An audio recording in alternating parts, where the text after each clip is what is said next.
Atolotra ny araba dokola sy toboko vavy tafarakatsika amin'ny takariva ity ary araka ao anatin'ny minitra maromaro anatin'ity fampalalam-baovao ity ny vaovao mahakasika ny fahasalamana ny aretina pesta zany mazava ho azy no maberesaka reo amin'izay tontolon'ny fahasalamana izay ankoatran'izay hoentina amintsika ihany koa ny lafim-baovao mimpanambetsaka amin'ny fiaraha-miasan'ny Madagasikara amin'ny firenena vahiny ny sehatra sosialy ihany koa tsy adino mitondra izany amintsika amin'ity takariva ity tsy honohono intsony fa tena voamarina fa ny aretina pesta no nahafaty ireo olona dimy teto Madagasikara.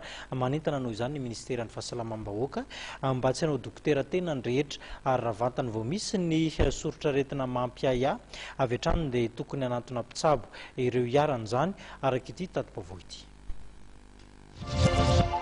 Olona dimy no fantatra treto fa matin'ny pesta teto Madagasikara ka ny iray tany Avaratsio, ny iray tany Moramanga, ny iray teto Antananarivo ary ny roa tany Toamasina. Olona 12 kosa no narary tasoritra rehefa voatsabo. Olona izay nifanerasera tamin'ireo marary avokoa ireo maty sy narary ireo. Tranga izay niseho talohan'ny alatsinainy teo avokoa ireo tranga fahafatesana ireo ary tsy nisy intsony hatreto ny maty taorian'izay.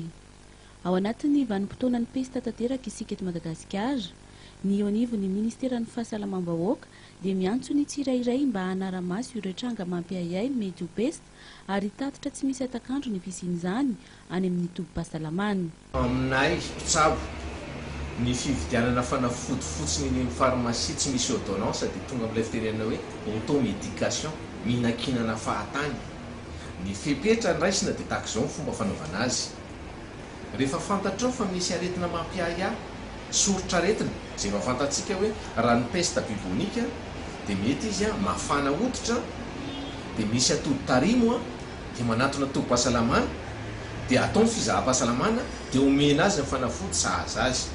Ary raha fantatra fa pesta ilay izy dia tsy maintsy anontaniana izy hoe aiza ny toerana misy ianao, izy avy no nanomboka oviana ianao no nafanafana, ary izy avy no mifanerasera taminao tamin'izay fotoana ianao nafanafana hatraty izay.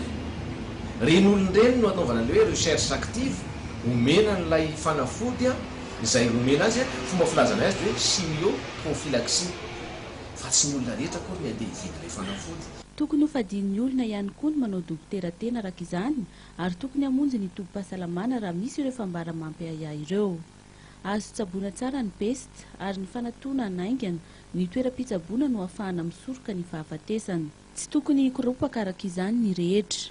Raha tsisy olona heverina ho voan'ilay aretina manodidina lao dia tsy tokony hividy an'izany fanafody izany fa izany fanafody hiazakazahantsika eny amin'ny pharmacie izany eny amin'ny tobim-pahasalamana CSP ampanjakana misy an'izany zaraina fotsiny izany ho an'ireo olona izay fantatra fa misy ilay aretina na mifanerasera tamin'ilay marary na koa mifanerasera tamin'ny namaty ary misy fisehoana io fa tsy tonga dia hoe rehefa mifanerasera dia maty avy hatrany fa misy fisehoana aretina dia izay fisehoana aretina izay no entina eny amin'ny tobim-pahasalamana.